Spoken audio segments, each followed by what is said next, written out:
Alors, bonjour aux derniers valeureux, ou enfin, vous êtes quand même assez nombreux à être restés jusqu'à la toute fin de la journée. Pardon? Ah oui, alors il faut rappeler deux choses. Il faut rappeler que votre patience et votre diligence au travail seront récompensées par un vin et fromage qui aura lieu à 17 heures dans la salle où a lieu le déjeuner, mais je crois qu'il y aura probablement un cortège qui partira d'ici pour se rendre là-bas. Mon rôle a été essentiellement d'écouter la journée à partir de ma propre perspective disciplinaire ou mes perspectives disciplinaires qui sont avant tout celles d'un philosophe qui a travaillé beaucoup dans le domaine de l'éthique et jusqu'à un certain point d'un juriste qui travaille maintenant dans une faculté de droit. Vous avez entendu plein de choses, vous avez participé à beaucoup de discussions. N'ayez crainte, je ne vais pas vous retenir encore très longtemps. Je pense que 2 heures à peu près devrait faire l'affaire à peu près. On retardera un peu le vin et fromage et puis ça devrait aller.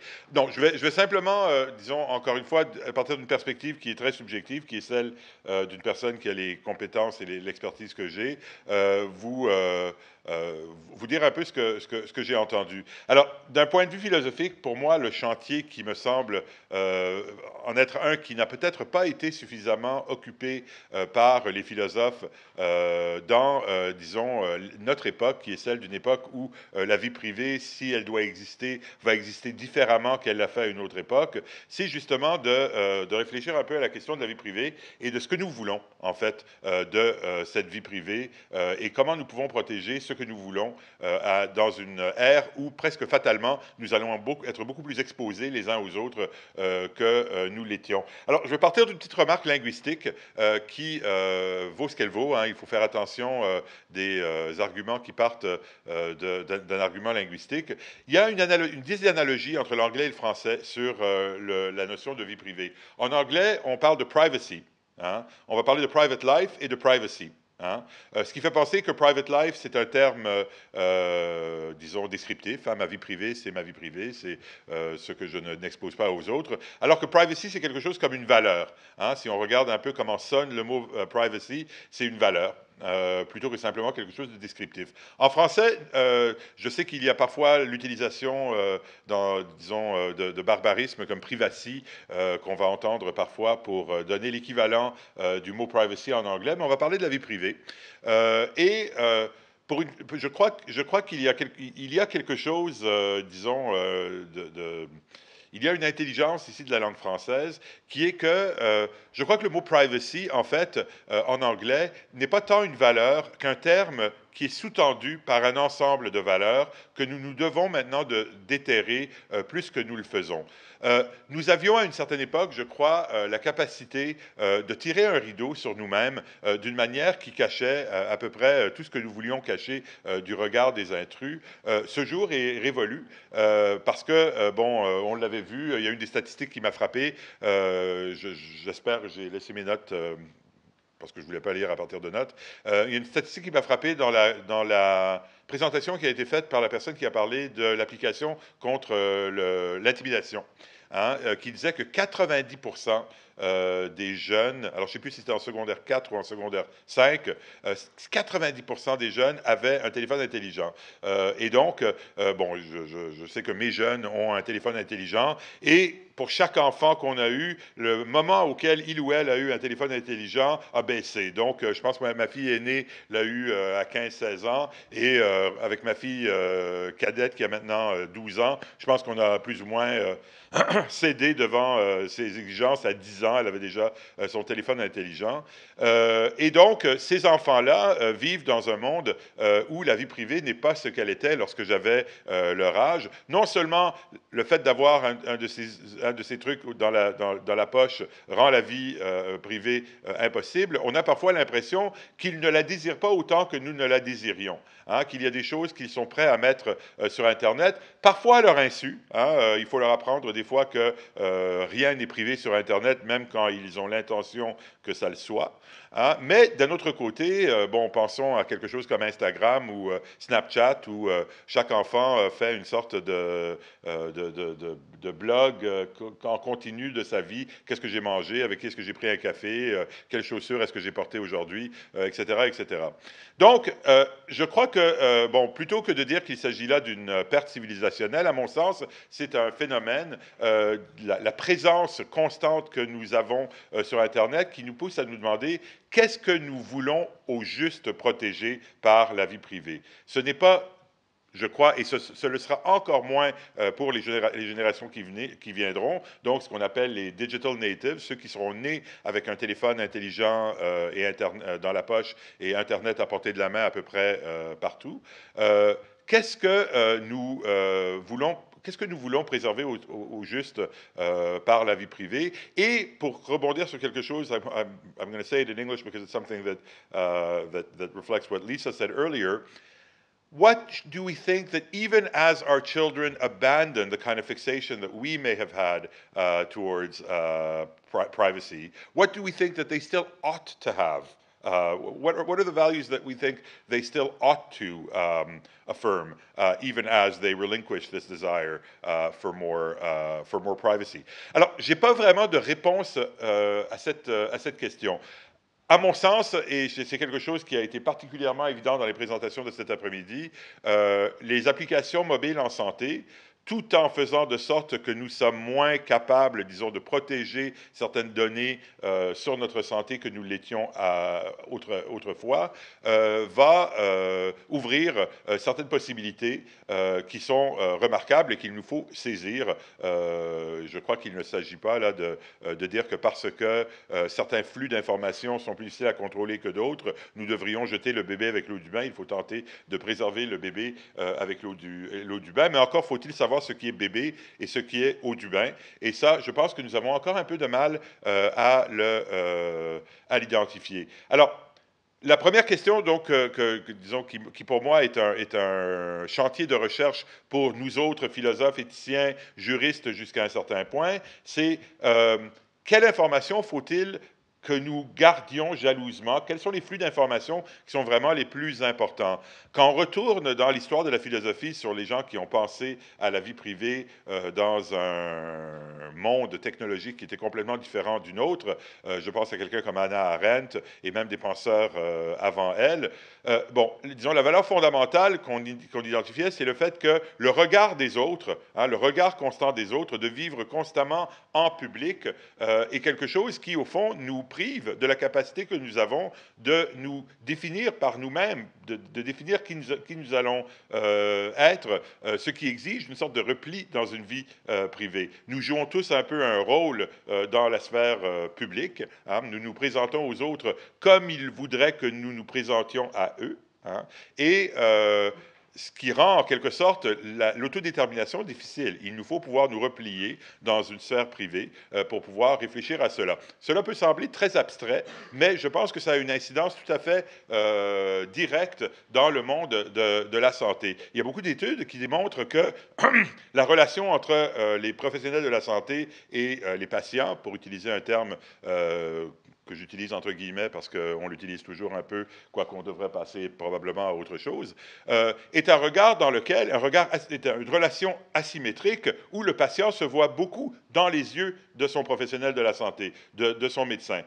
Il paraît tel qu'il voudrait que le médecin le voit. Hein, il y a beaucoup d'études qui démontrent que l'asymétrie de pouvoir dans cette relation fait de sorte qu'on essaye toujours de se présenter tel que le médecin voudrait que nous soyons. Alors, qu'en est-il donc de cette relation lorsque, par exemple, ayant un moniteur quelque part sur mon corps, mon médecin est potentiellement en mesure non seulement d'agir lorsque je lui transmets de l'information, mais proactivement de me monitorer, même à mon insu. Quelqu'un disait dans une des dernières présentations, j'oublie qui c'était dans le flux, il y a des applications qui permettent à un médecin ou à quelqu'un d'intervenir. Hein? Qu'est-ce qui se passe chez Madame Chose? Sa tension artérielle est trop élevée, son niveau de glucose est trop élevé, peut-être qu'elle n'a pas fait suffisamment de pas aujourd'hui, hein, si je peux aussi voir combien de pas elle a fait avec le partage des données que permettent certaines applications. Donc,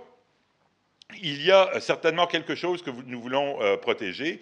Quelle est la part des choses entre ce que nous voulons protéger pour pouvoir, en quelque sorte, nous définir par nous-mêmes sans être constamment assujettis au regard des autres? C'est une question à laquelle il nous faut réfléchir. Je ne crois pas que ce soit une question qui admette d'une réponse universelle. La réponse se déclinera probablement différemment dans quelques générations ou même dans la prochaine génération qu'elle le fait pour nous-mêmes, mais je crois qu'il ne faut pas céder devant le déterminisme technologique qui nous dit que de toute façon, c'est fini, la vie privée est terminée et que ces questions-là se décideront par la technologie plutôt que par nous. Donc, première question, identifier, plutôt que de voir la vie privée, le privacy, comme étant un bloc indifférencié de considération, qu'est-ce qu'il y a maintenant que la protection ne pourra être que sélective plutôt que totale, maintenant que la métaphore du drap, ou du rideau plutôt devrais-je dire, très épais que nous pouvons tirer à notre guise pour empêcher les autres de nous percevoir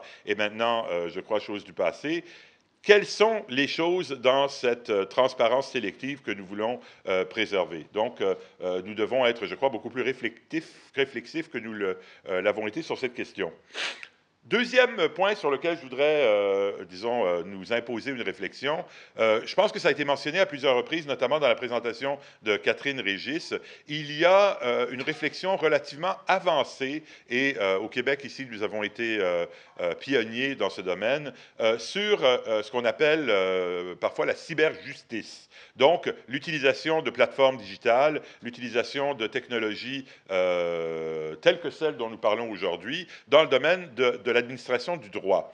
Alors, ce qui est le plus souvent invoqué comme raison d'aller dans le sens de ces technologies, donc qui permettent de témoigner à distance, par exemple, qui permettent à des preuves d'être introduites de manière digitale, c'est, disons, que ça désengorge le système juridique. On le sait, les gens doivent attendre parfois des mois, des années pour que leur cause soit entendue, et c'est quelque chose qui a un impact distributif qui est extrêmement régressif. C'est-à-dire que les gens qui payent le prix de l'engorgement du système juridique sont les gens qui sont le moins en mesure de se permettre ce prix d'attente.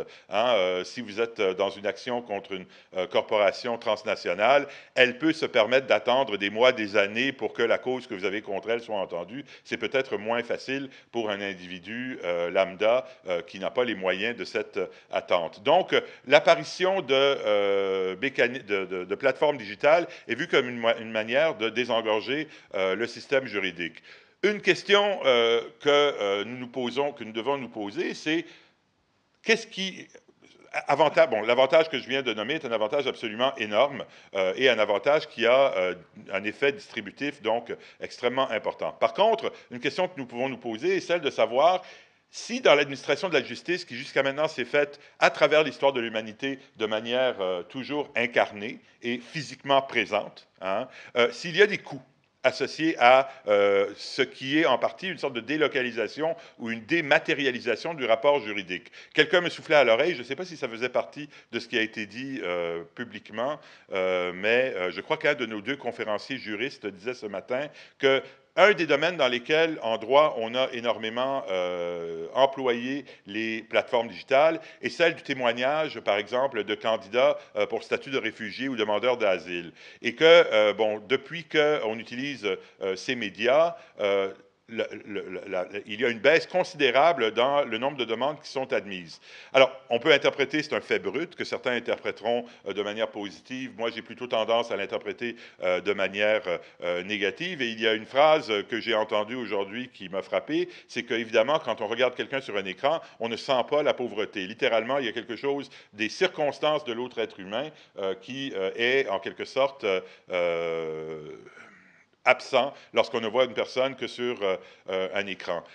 Je crois que la question qui se pose en droit se pose encore plus dans le domaine de la santé. J'en parlais moi-même lors d'une de mes interventions. On le sait, il y a quelque chose, un effet palpable et quantifiable et quantifié de la simple relation thérapeutique. Hein, de la simple relation thérapeutique. La relation entre un médecin et un patient, lorsque cette relation est empreinte de confiance, ce qu'elle n'est pas toujours, en est une où le patient retire un bénéfice quantifiable du simple fait de se sentir traité par une autre personne, incarnée, une autre personne qu'elle a donc devant elle. Il y a des études qui ont été faites notamment sur le toucher, l'auscultation, hein, est quelque chose par lequel un médecin découvre certaines choses sur les fonctions du patient, mais c'est également un contact physique qui, évidemment, lorsqu'il est fait avec le consentement et dans les règles de l'art, a un bénéfice qui, encore une fois, a été quantifié. On parlait tout à l'heure, dans l'une des présentations, de la possibilité de faire de sorte que certaines prises de sang ou repérage de certaines fonctions biologiques puissent être faits à distance, libérant ainsi les proches qui, jusque-là, auraient été forcés d'amener leurs proches chez le médecin ou à l'hôpital. Bon, c'est sûr qu'ayant moi-même eu à le faire avec des parents âgés, le fait d'être libéré de cette contrainte est un avantage, mais il faut, je crois, comme dans le cas du droit dont j'ai parlé tout à l'heure, il nous faut au moins avoir un œil sur certains désavantages, certaines pertes, certains coûts qui peuvent être liés au fait que la médecine devienne quelque chose qui se fait davantage par technologie interposée que par rapport interpersonnel. Je crois qu'il y a une ligne extrêmement floue, mais qu'il nous faut saisir entre les technologies qui viennent à l'aide du médecin soignant pour qu'il ou elle puisse faire son travail et les technologies qui remplacent le médecin. Je pense que nous en avons eu un avant-goût avec l'arrivée de ce qu'on appelle la evidence-based medicine, qui est évidemment, quand on le dit comme ça, quelque chose que toute personne, disons, bien pensante dont toute personne bien pensante doit approuver. Quel est le contraire de evidence-based medicine? C'est non-evidence-based medicine, ce qui est bien sûr pas une très bonne chose. Par contre, encore une fois, des études aussi bien quantitatives qu'ethnographiques ont tenté à démontrer qu'il y a une génération de médecins qui ont grandi, dans quelque sorte, dans le règne du evidence-based medicine, qui passent plus de temps à regarder des études, ce qu'on appelle les études Cochrane, par lesquelles les preuves sont livrées, que regarder le patient lui-même ou elle-même. Donc, même dans la montée du evidence medicine, on a des avant-goûts de ce que peut devenir une médecine et un système de santé où il y a une transgression de cette ligne entre technologie utilisée pour aider le soignant et technologie utilisée pour remplacer le soignant. Et nous devons faire attention, même lorsqu'il y a des avantages à le faire, comme dans le cas dont nous parlions tout à l'heure, des prélèvements ou des mesures qui peuvent se faire à distance, disons au moins d'avoir un œil sur les inconvénients, les désavantages et peut-être les pertes même du point de vue thérapeutique que cela peut entraîner. Donc, deux questions, disons, qui me semblent éthico-philosophiques sur lesquelles nous devons garder un œil lorsque nous avançons dans le domaine des nouvelles technologies. Et peut-être une question de droit. Et je suis presque tenté de le dire en anglais parce que je voudrais que Lisa comprenne. So I will say it in English, actually. So one of the things which I've started learning as I've become a kind of quasi-lawyer late in my life, going from a philosophy department to a law faculty, is that law is, in many respects, a very sometimes clumsy tool in order to capture the ethical distinctions that we want to capture. I think it's one of the most interesting things that I have found in my sort of late-in-life legal training to see how, in particular, our justices have tried to find legal, operationalizable principles in order to arrive at the kind of fine-grained, balancing judgments that we need to make if we're going to put different values kind of in the balance against one another. It's never perfect. It's never perfect. And sometimes sometimes you have to make a choice between two evils, you know, a kind of over or under inclusivity. So one of the points that I was making, Lisa, in the first part of my presentation was to say, in an era where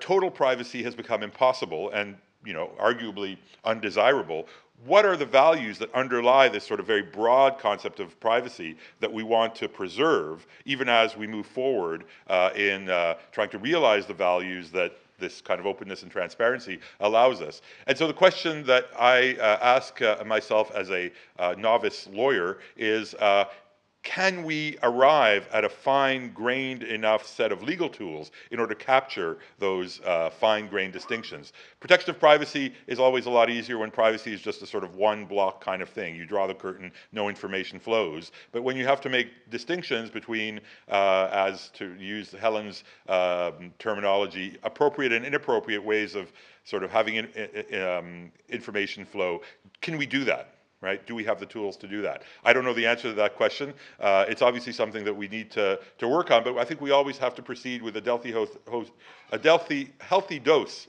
Pardon, fin de la journée, j'arrive plus à parler ni en anglais ni en français. A healthy dose of self sort of scrutiny as to our capacity to arrive at tools that are fine-grained enough. Alors, voilà certaines des questions que m'ont inspiré, disons, la journée. Encore une fois, mon mandat était un peu d'écouter et de réfléchir et de proposer des grandes questions pour que nous puissions continuer à avancer dans ce chantier, tout en respectant des balises éthiques et en se dotant d'outils juridiques appropriés. Je ne sais pas exactement ce que je dois faire maintenant. Disons, je sors mon propre téléphone intelligent par lequel il est 5h moins quart. Je serais tout à fait heureux à ce que nous puissions continuer. Il est prévu dans l'horaire tel qu'il a été conçu que la discussion continue. Cela dit, il faut toujours, disons, être conscient du niveau de fatigue des gens. Donc, à partir de ce que j'ai dit ou d'autres choses que les gens ont entendues, il y a peut-être des questions qui ont dû être réprimées dans le courant de la journée parce que le temps manquait. Je ne sais pas si les conférenciers qui ont prononcé les conférences par rapport auxquelles ces questions auraient été posées sont encore là, mais s'il y a encore des gens qui veulent discuter, je suis tout à fait prêt à être, disons, la table tournante de la discussion.